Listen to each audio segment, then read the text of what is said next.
Good morning, good afternoon, good evening, whatever time you are watching this. Welcome back to the Since I Was Young podcast, episode 71 for all things Heart of Midlothian. Joining you as always is myself, Ewan Ramsey, and Alan Scrimger, and we do hope you're all good and well.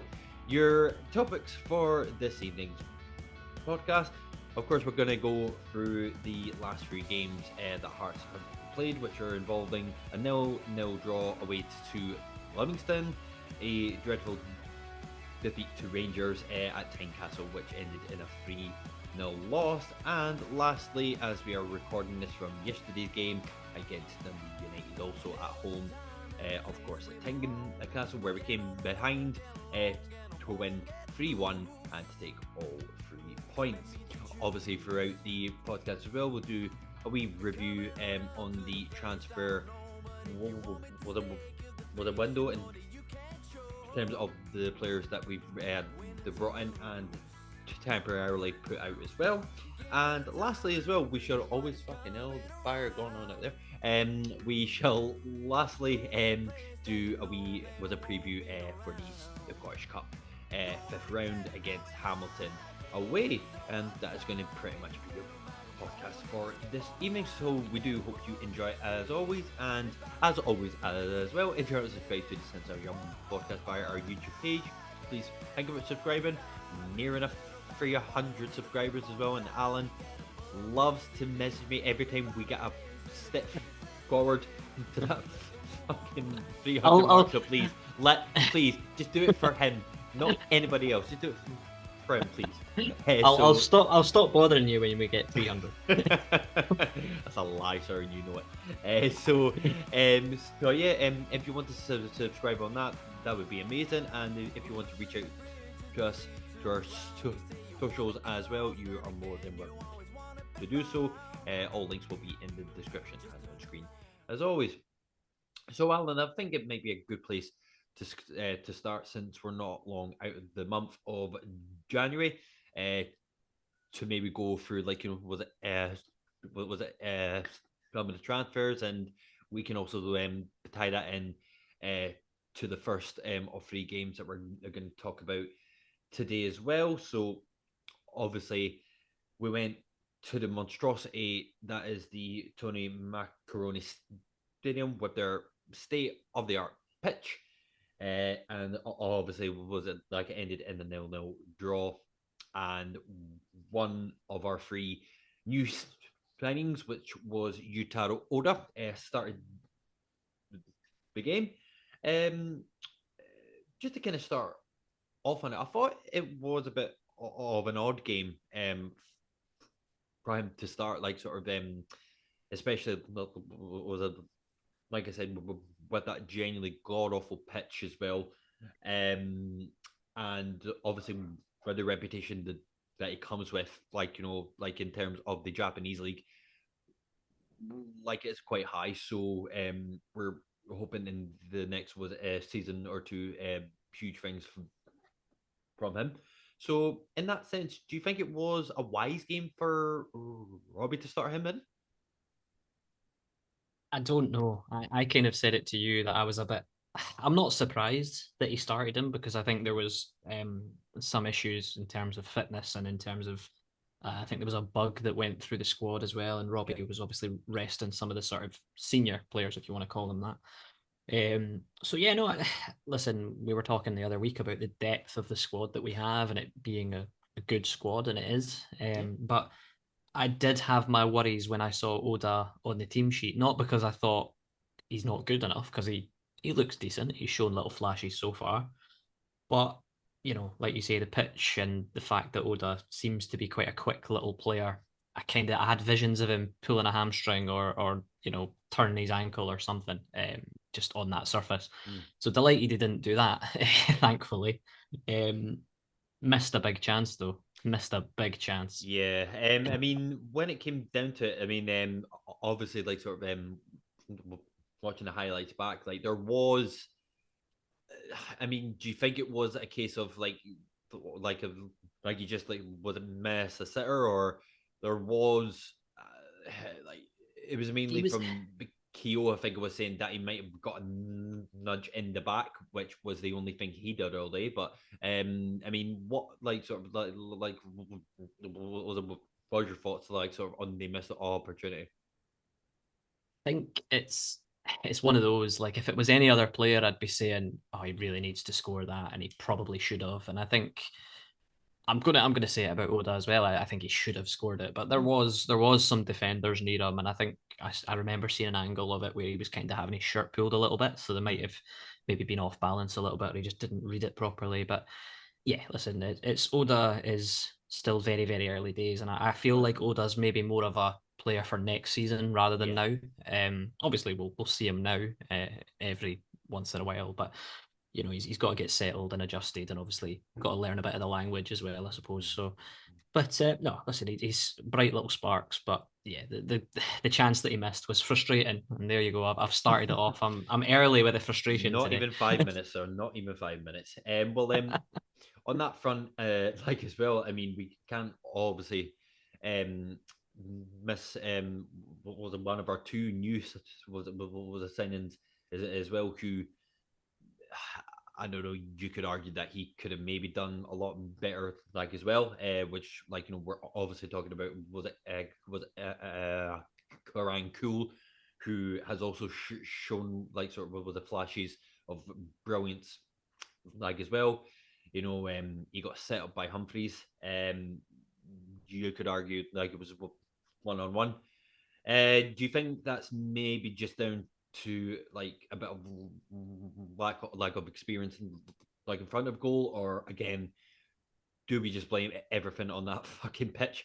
Like again, like I mean, I know that there's only so much you can say about the actual pitch compared to the actual performance itself, but like there's teams that could do like sort of like will it go there and win, but you know, and I know like again like to give all the credit to David Martindale, like in general, he's got them playing some pretty brutal football, but it works. Like and with the tiny budget that they've got, like again, like I don't know how he does it, but like was it like he does, but going back to the actual point, do you think Cool could have done better? Yeah, yeah, I do. I think he should have. I think his chance was more of a. I'm not going to say it was easier, but I think it was probably more comfortable in terms of where he was and all that. But yeah, again, it's like you say, the game itself wasn't brilliant, and Robbie said it after, there wasn't a lot of football played in the game, and he was right. The conditions didn't help. Robbie likes to complain about the weather, as we've heard many times, which is fine.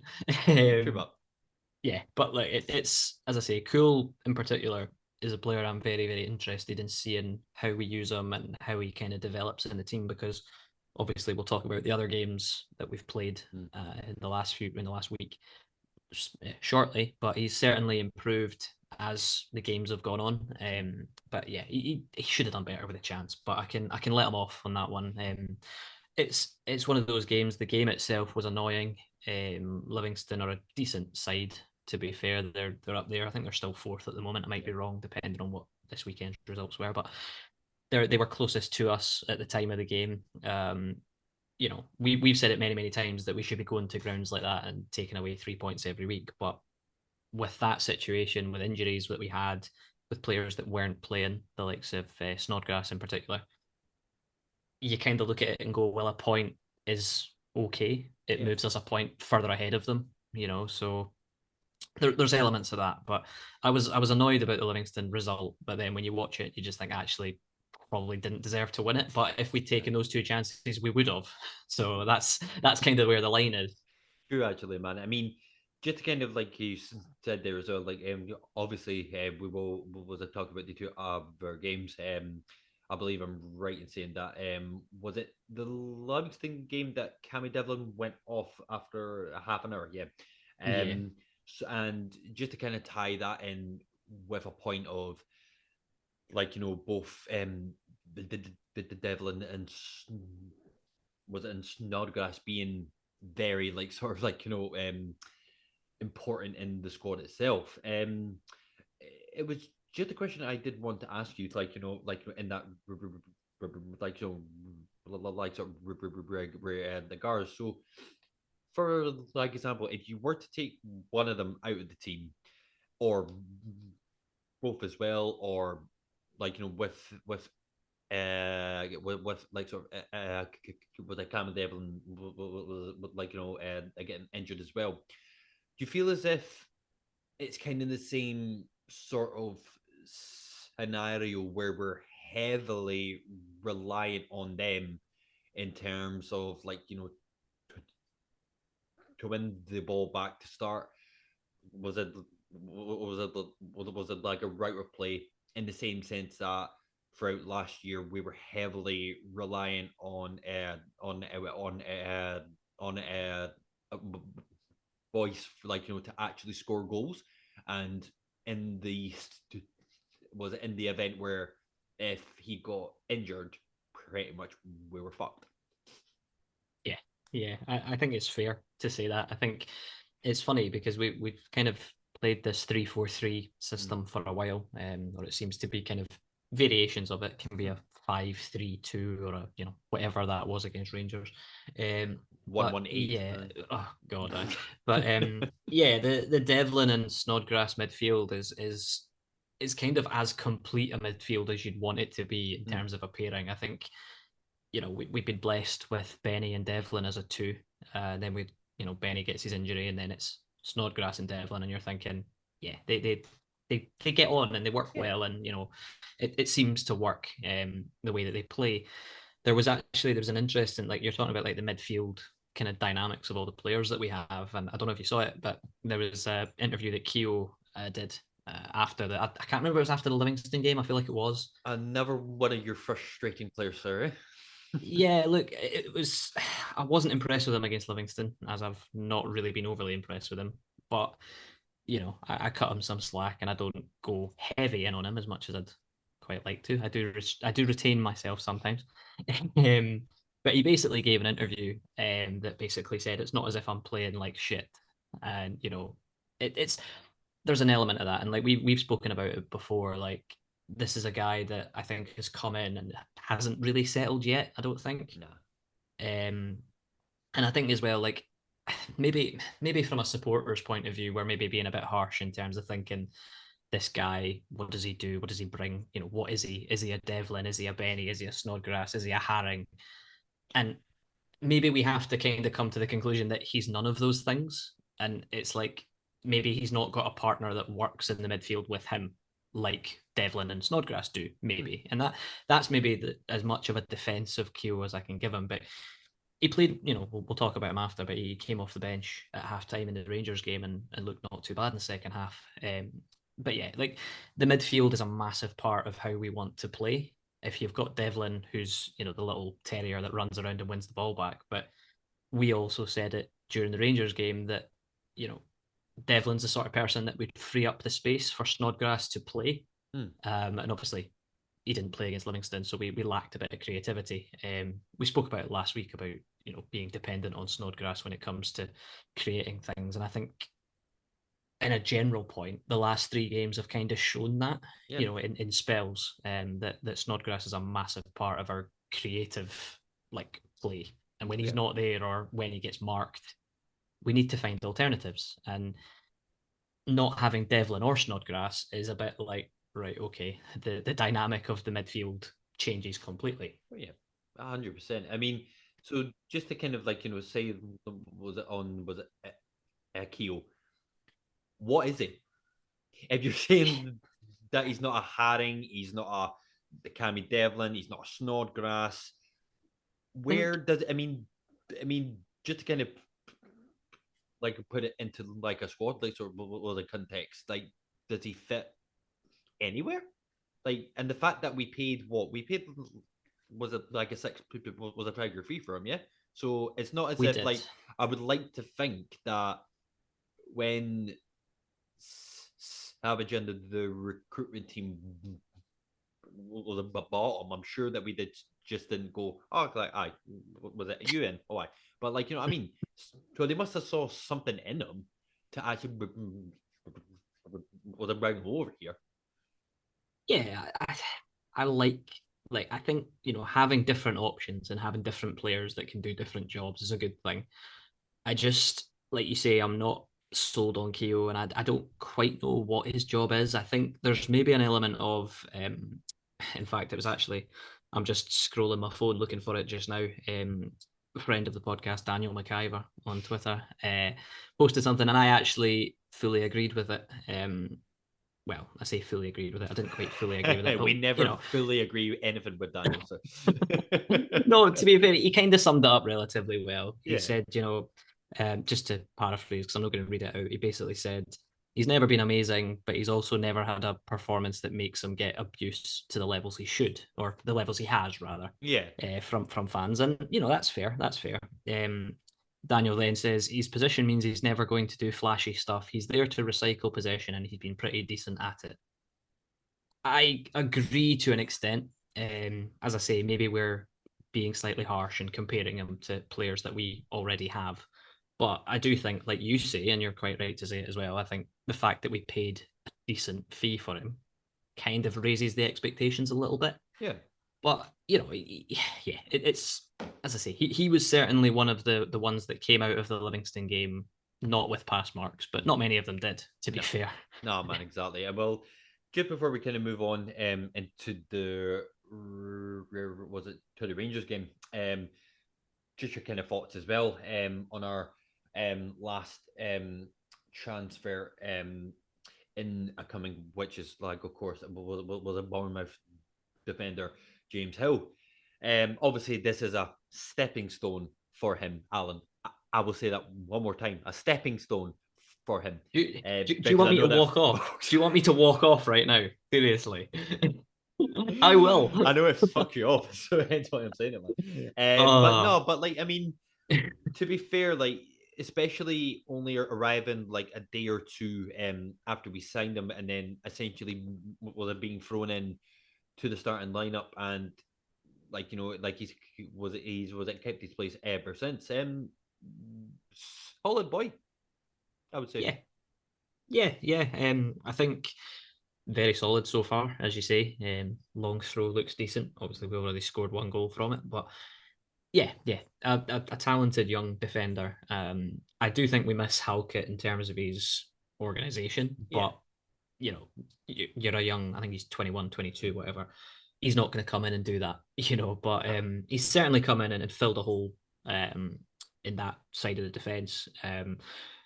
Against Rangers, I suppose we'll kind of move on to that. That was kind of one of the squad selections I was a little bit surprised about. One of many. I would like to just actually point out it was a choice of words in this squad selection. What the actual fuck? That's literally my question straight up, Alan. What the actual fuck? Yeah. Like, I've still no idea what he was doing. Still literally, like, I like to think that even before the actual game, there is a bit like of a talk saying, right, okay, what was it like? We want to target this area like the pitch, closest player down. It literally looked like it just, let's just fucking have a massive free for all. Like, but that's not even trying to joke all about it. It just, like, from the very start, like, I mean, we obviously have to give Rangers some sort of credit. They were fantastic. What was it like on the night? We genuinely lost count at how many offside the goals they actually scored, which was a bit kind of was a funny, but at the same time, like, you thought this could have literally been an 8-9, possibly 10-0 fucking spanking. What went wrong? Like, what? Like, yeah, aye. Aye. Yeah. Again, this is where it falls down to Robbie. And I think for me, like, we've said it for a long time that, if you pick a settled team, like we've seen with the defense, the consistency of picking the same defenders means that we've been keeping clean sheets, and you go, right, this is great. we have lost Michael Smith to, I think, injury. Hopefully, he'll be back, but I'm not quite sure what's happening with him. James Hill played at right back, even though Nathaniel Atkinson was sitting on the bench, which is a Yeah. whole different ballgame. I'll speak about that when we talk about the last game of the three. He played a midfield three of Snodgrass, Mackay, and Garang Kuhl.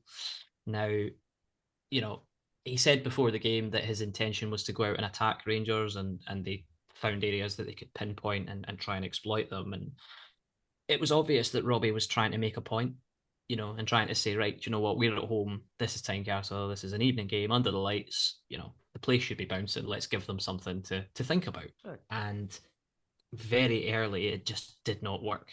It was the midfield selection in particular. The right back selection, I can kind of not allow it, but James Hill can play there, and he did. But the midfield three is something that It's odd, yeah, listen, it's again, like we say, Snodgrass is our main creative player, realistically. Barry Mackay and Garang Kuhl are wingers who don't have the positional awareness, in my opinion, to play in the centre of the park. Particularly not Garang Kuhl, but he's only 18 years old. Exactly. This is a guy who's a very, very, very well thought of young player who has a lot of potential. Not a central midfielder. Like, you're throwing him out onto that right hand side next to James Hill, who was playing right back. You're putting those two up against Ryan Kent, who, despite the fact, like, Ryan Kent seems to have this magical power where he's just not very good, and then he plays against Hearts, and we suddenly make him look like Ronaldinho. It's mental. So yeah, that totally did not work. And the other side, we had Cochrane and Barry Mackay.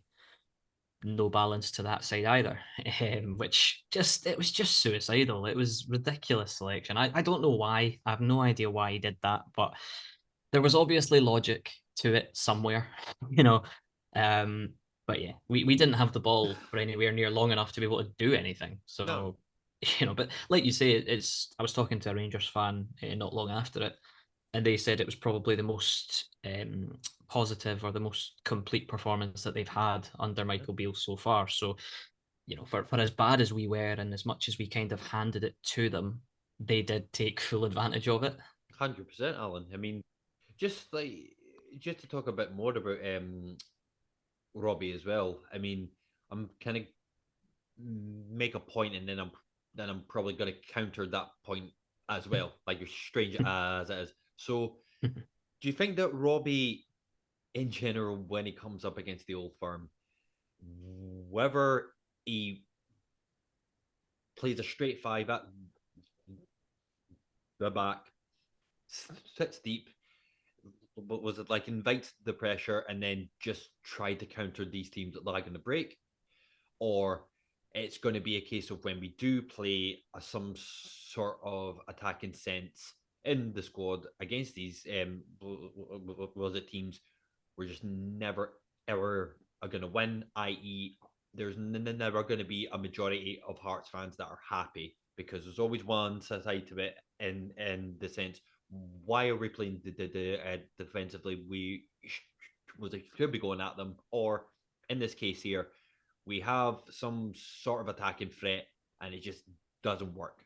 Or to counter that point, when you see the last time Hibs when to Rangers, I believe the score was maybe 3-2. Was like I think Hibs scored was like a goal or two there. So just on the basis of where we are in the league and based off of the last few results, we are better than Hibs. So Yeah. where do you think where the problem lies? Do you think it is actually like like the squad, like sort of was a difference in terms of the financial like sort of aspect, or do you think it maybe comes down to a bit more kind of the psychological aspect? Or because I genuinely don't really get it at all, in terms of like I can't remember the last time we beat either Rangers or Celtic either at home or away. I think it's a difficult one because I think, we've said it before when we've spoken about Celtic and Rangers games, that whatever approach Robbie takes, there's going to be, like you say, a section of fans that say, "Oh, for God's sake, why is he not having a go at them?" "Oh, why is he being so defensive? Why are we not going out to attack them?" And you go, well, whatever approach he takes, he's damned if he does, he's damned if he doesn't. I think you're right. The financial aspect is a huge thing because obviously, we've just posted profits off the back of a European campaign, but it's still pennies compared to what Celtic and Rangers can make, um, which is always going to be the case, and that gap's never going to close fully. No. We can boost ours, but they'll just boost theirs as well.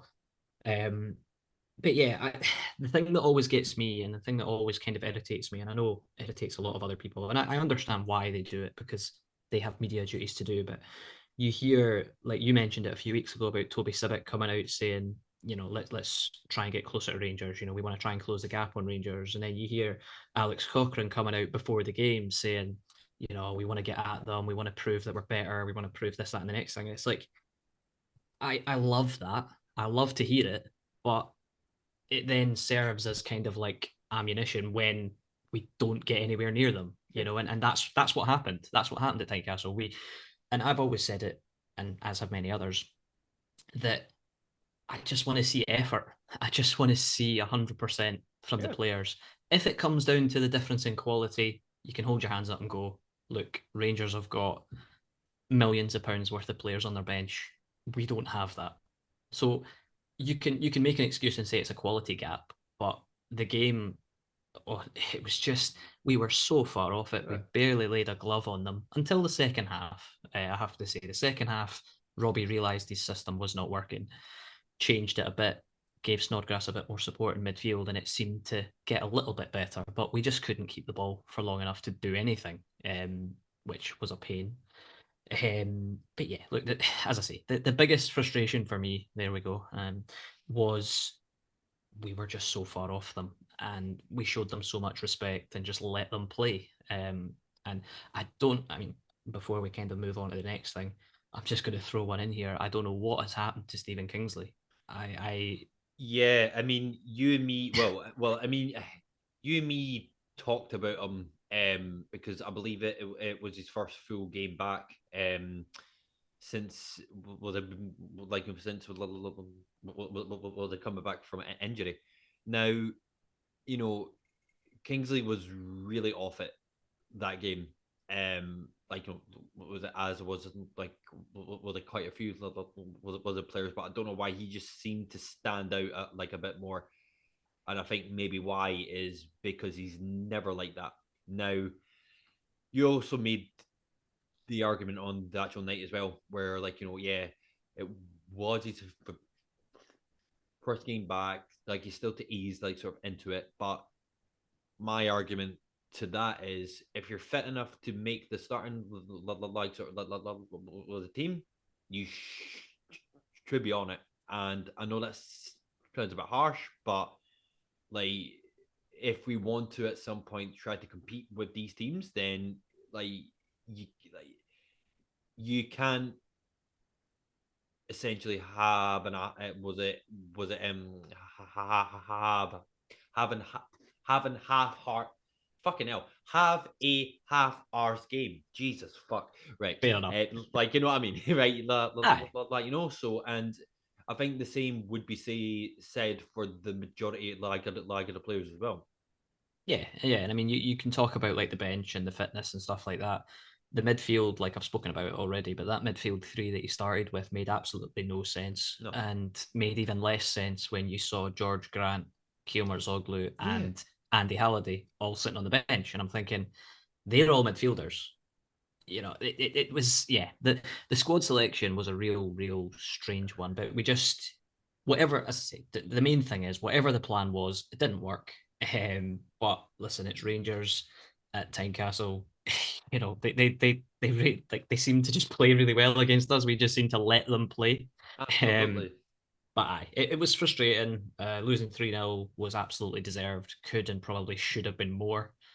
The only person that I gave pass marks to after the game was Xander Clark. I thought Toby did okay, but for me, Xander Clark was man of the match by a mile, because without him, like you said earlier, it could have been quite easily 6, maybe 7, maybe even more, which would have been depressing in itself. Absolutely, Alan. And just before we move on, it was at the last game. I'll tell you what I got frustrated with, and the lack of respect, not showing enough respect, the lack of respect.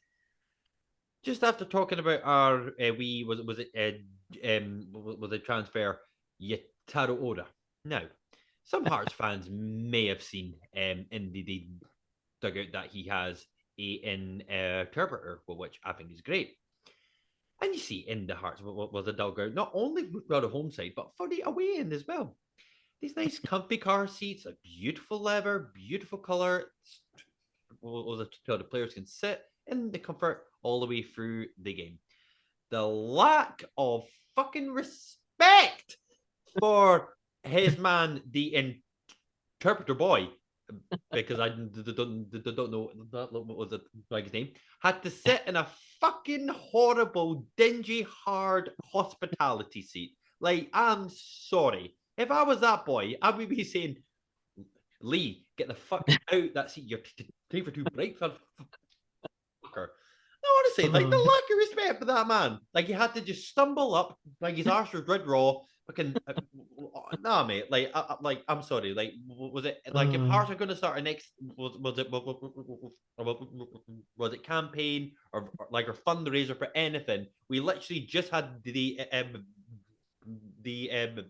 Big Hearts Day just there, big chair day for that fucking man. I get him a nice was it comfy seat because I think it's fucking disgraceful. Anyhow, ran over. It's true. But let's move on to a result that was a little bit more up our street. So, of course, we mentioned at the start, Alan. We came away with a 3-1 win over Dundee United at Tynecastle only just yesterday as we are recording this. I'd like to start off with a man that is, mate, hearts as fuck. The griddy up, as such, is our very own Stephen Humphreys. We have to get him to fucking sign. He wants to sign, mate. Like the Easily. man is just ridiculous. I mean, I don't know if this is like a fair comparison because obviously, like, I would love him to start every single week, but of course, like that would obviously mean to drop our top. I was a goal scorer since 1992, and our was the captain as well. But I don't know if this would be a fair, well, the kind of assessment of him, and probably was it like a disservice as such, considering that we were in the championship. But he gives me the kind of vibe because he's usually coming off the bench, and he usually makes something happen. He kind of gives me like the Jamie Walker vibes, where like if we need someone to try and make something happen or to get a goal from somewhere. Walker back when like he came on as an impact sub, like he usually made it happen. Whereas Humphreys, and again, this is not to like to try and like sort of like and compare the two players, but like because they're just like was it totally different. But Humphreys, like in terms of what we've been like sort of like talking about for the last few years in terms of quality for quality, I think he fits that bill brilliant. Like I mean, obviously, like God forbid, and I mean this in every sense of the word, like if Shankland ever got injured, I find that would like hard as fuck just to make sure like it doesn't happen. But I wouldn't ever feel as if we might not was it have as much of an impact on the actual game, like in comparison to Shankland and the Humphreys. But mate, I love the man, and just to top it off, mate, the goal was just Yeah. unbelievable. Is it this was a service? Like the accuracy was fucking bradissimo. And you know, Do you know what makes it even better? Like we've not even spoken about the rest of the game, but I I feel like know, I know, but this this is is the what main makes thing to talk yeah. about. Was the fact it was his weak foot, I know what because makes it. he hits it with his left, and you're like, did he really just do that? Like Literally, it literally. was absolutely mad, but it capped off a very, very good second half. Yeah, He was brought on at halftime. The just to kind of bring us back to the start of the game, yeah. even before it, after the result against Rangers, Robbie came out saying there will be a response against Dundee United on the weekend. I didn't see much of it, to be honest. Not We from were the first half, no. Yeah, we were just quite slow and sideways, which is just, it seems to be just what we do at the moment, which again maybe goes back to the Snodgrass chat that we had earlier. Mm. Because Dundee United marked him really well. Stephen Fletcher caused Kai Rolls all sorts of problems. Again, something I mentioned a few weeks ago. An area of Kai's game that needs to be better is when he's up against physical forwards. I think he tends to get a little bit bullied sometimes. Saw it in both games against St Mirren with Curtis Main, and then both games against Dundee United, Stephen Fletcher's got goals in both of them. So there's things to work on for Kai, but I'm sure he knows that, and I'm sure that he will. But he was quality regardless of that. It was just Fletcher gave him a bit of a tough day. We have to talk about the red card as well, because I think Yeah, that massively changed the game. of course. Yeah, Um, I mean, just before we get into the details like of it, do you think it was worthy of a straight red? at the time when I watched it, I didn't. Yeah, But when it went to VAR and they showed you the different angles and the different replays, I was thinking, yeah, do you know what? He's gone in heavy there. There's lots of fans, particularly Dundee United ones, obviously, that have said it wasn't a red. It was. It's one of those. It's the sort of tackle that it's like a Sunday league tackle. yeah, He goes flying in and takes the ball, and he does get the ball, but he follows through onto Andy Halliday's shin, and Andy Halliday is very lucky that he manages to kind of get out the way a little bit. Because if he doesn't, if his legs planted, that's a dangerous yeah. challenge, and that's why he got sent off. But the biggest, or not even biggest, the most laughable thing about the whole situation was that Nick Walsh didn't even give us anything. No, He gave a Hearts throw in because the ball went out of play, and then Andy Halliday rolls his socks down and he's like, "What the fuck? no. Like, it's a foul at least." But then Nick Walsh obviously has a little word in his ear and he goes and checks the screen and then quite rightly sends off Edwards, who was the Dundee United captain. But that massively changed the game. Yeah. And yeah, it's one of those. It was a very, very strong tackle. I'm not going to talk about the intent of it because I think that can be Aye. different in different scenarios. But it was a bad tackle, and a red was the correct decision. And in terms of still on the subject of Reds as well, what was it? Like I know we're starting the game in terms of the end, the start, and then was it, and then the end as well. But um, I really didn't with the Josh was Janelli red card. I'm gonna be honest, like yeah, of course we're gonna be well biased as Hearts fans, but I've seen it so many times in terms of any game around the world that you see where if a player gets was it a yellow card and the player in question can sarcastically go like, "Oh, I cool, I sound," and I just thought that was incredibly petty. I didn't think like it's not as if he stood in front of his face like and did that. It's not as if he said anything at all. It was it like was it? It was a gesture of like just saying, "I sound cool." That in itself, I don't actually think that was. I don't think it was a second yellow in my personal opinion. And Yeah. just to kind of top off the question as well. Do you think that Hearts would like sort of want to try and was it and rescind it, or do you think there's much point? I think it's one of those. I I agree with you. I don't think it should have been, back to back yellow cards. He gets booked for time wasting and then Yeah, he claps the referee and gets a second yellow, and that's what gets him sent off. But Nick Walsh, and somebody pointed it out on Twitter not too long ago, Nick Walsh actually sent Gino off before. I think it was 2 yellows the last time as well, um, which is irritating. But obviously, Nick Walsh is one of those referees that does everything by the book and doesn't deviate from that. Um, which is probably why I gave him 2 yellows, because both incidents on their own are probably yellow cards, but in that situation, one straight after the other is it's ridiculous to send him off. But yeah, I mean, it's actually talking about Gino. It kind of leads me kind of well onto what I wanted to just kind of speak about, and I mentioned it briefly earlier. What is happening at right back for Hearts? yeah, What is going on? Like, Michael Smith is out at the moment.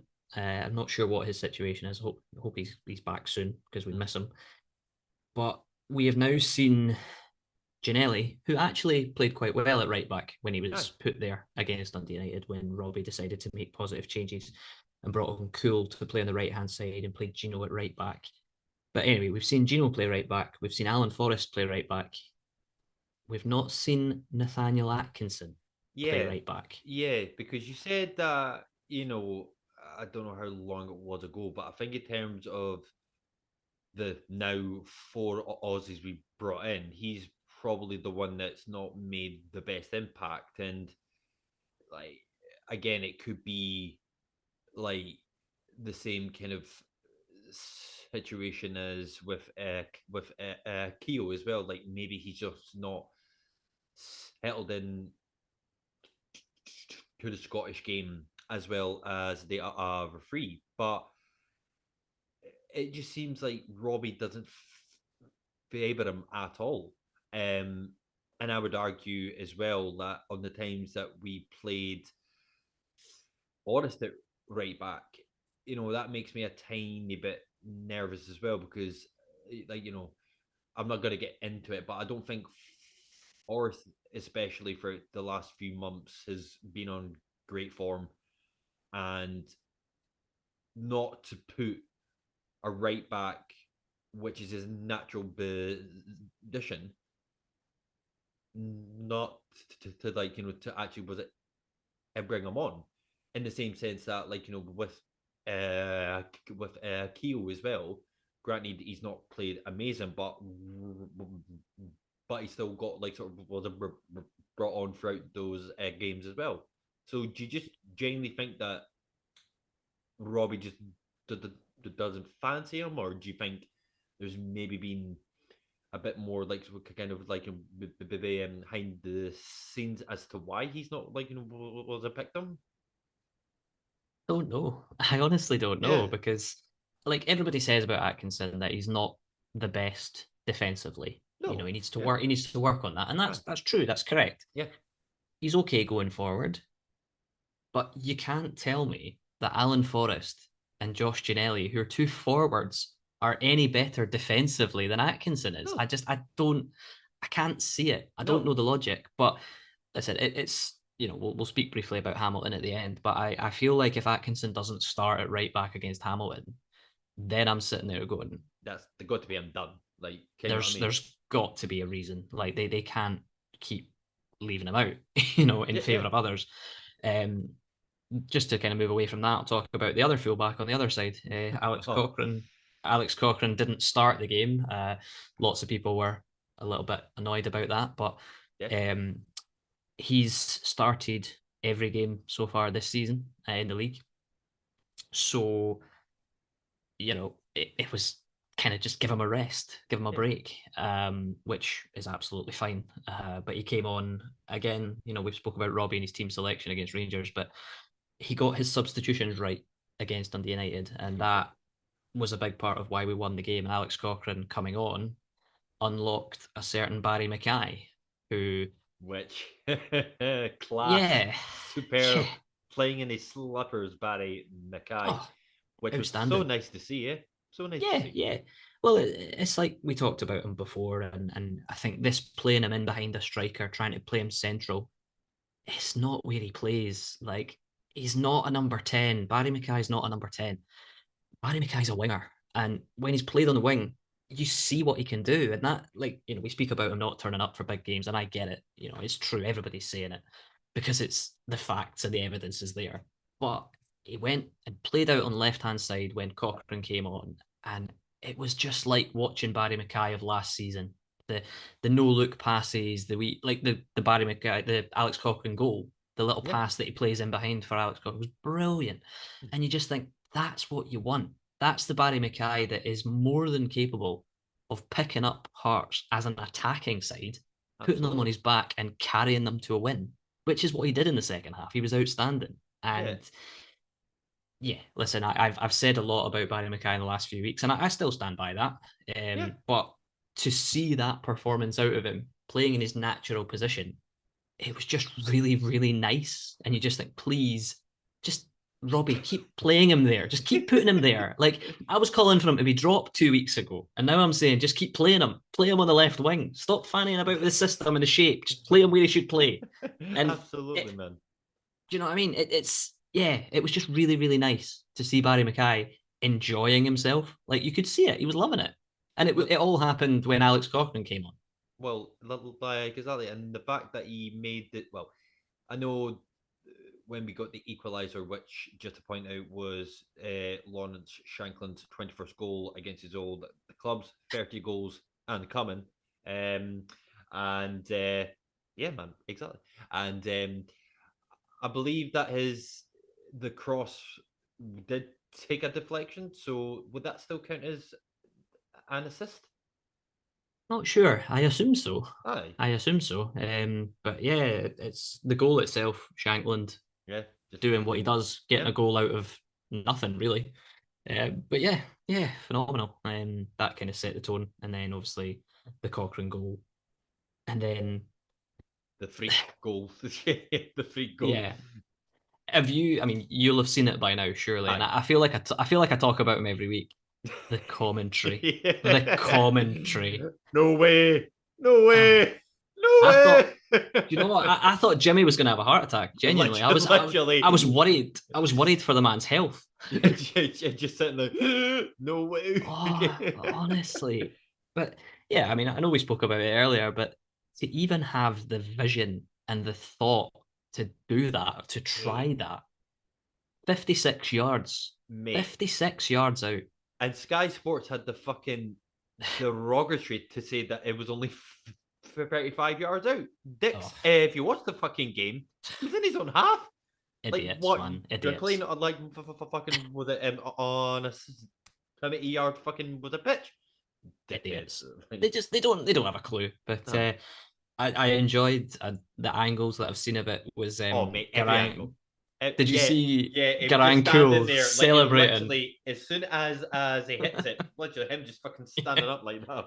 Fucking Brilliant, you know. brilliant. But it's also quite funny when you see Hearts fans and you hear them on Twitter and you hear them on social medias going, "That's the last time I ever leave a game early. I fucking missed that goal." And you're like, you know what? There was something ridiculous like 10 minutes added on at the end. Yeah. But aye, just phenomenal. And we said it earlier, Stevie Humphries, just fucking stay. Don't go. Wigan's a shithole, and you're going to be managed by Sean Maloney. Who wants Oh, that? Just who fucking who stay up the road. there we go, son. Absolutely, Aye. sir. He's going to Absolutely. win goal. He's got goal of the season in the bag already. He Oh, might as well just hang about. 100%, 100%. So I think that kind of concludes our three games from last week, and we can wrap things off with a quick preview to the Scottish Cup next week away to Hamilton. So obviously, Alan, we can sit here and say that like with Hamilton being a championship side, granted it is away from home, but you'd like to think that we would have come away with a result to get into the quarterfinals, which would be nice. You fairly confident, or is there kind of a little tiny part of you that thinks, it is a way to Hamilton when throughout the times that they were in the Premiership for large spells, it wasn't particularly the easiest place to go. So, in that sense, what's your thoughts? What is your take? And I would like to have a score prediction from you, sir. No bother. Yeah, I've just looked them up. briefly because I don't really follow the Championship at all. For obvious reasons, I just wanted to ignore it now that we're not in it anymore. Hamilton are bottom of the league right now. However, they have won their last 4 games prior to a draw against Dundee that they got yesterday. They played in the Challenge Cup in that time as well, so they've had cup fixtures. Obviously, we should win. We should win. I don't think that's unreasonable to say. No. We won't have Shankland obviously after he's sending off, but I think Robbie will rotate it slightly, but I still think he'll go relatively as strong as he can. Yeah. I mean, you're talking maybe Xander Clark plays, maybe he doesn't. We might see Ross Stewart get a game. No, you fucking potentially. will not. You will not give me anxiety at the fucking weekend. Absolutely not, sir. Yeah, no, but to be honest, as I say, I don't think he will. I think Xander Clark will probably play. He won't. He fucking well won't. Over my dead fucking cold body. Not a chance. I knew that would trigger you. Not a chance.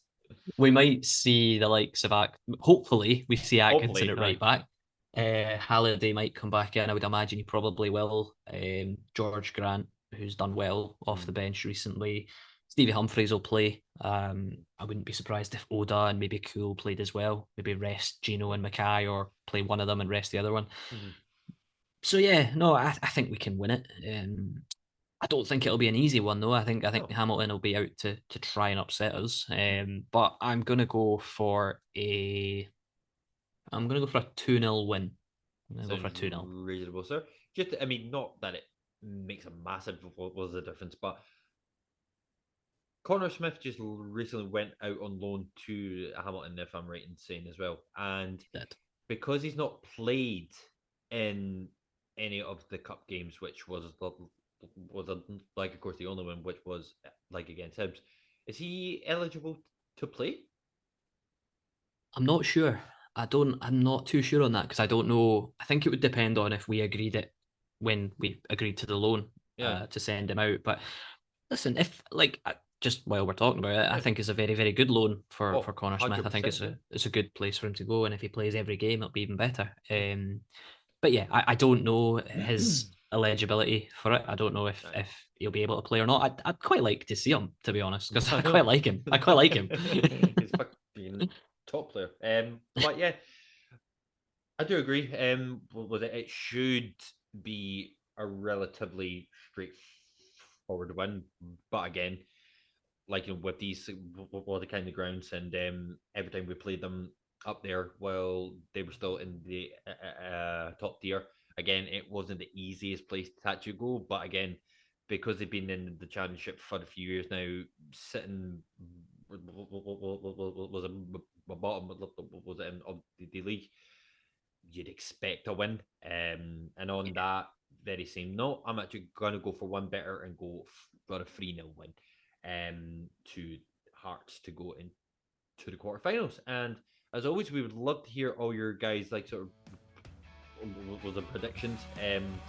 If you think what the score will be against Hamilton in the Scottish Cup, and if you think Atkinson will or should start as well, and if you guys would like to join me in starting with a GoFundMe page for Yatoro Oda's interpreter to get a decent fucking chair. We'd love to hear your feedback on that, guys. And I think that nicely brings us to the end of the podcast for this 71st episode of the Since I Was Young podcast for all things Heart of Midlothian. As always, guys, thank you very much for joining us as always. And as always, if you aren't subscribed, please think about subscribing to our YouTube page. And if you want to get in contact with us for our socials as well, please feel free to do so. Alan, as always, sir, thank you very much for joining me to talk about the Hearts. And let's hope when we come back next week, we'll be talking about us in the quarterfinals of the Scottish Cup. Certainly hope so.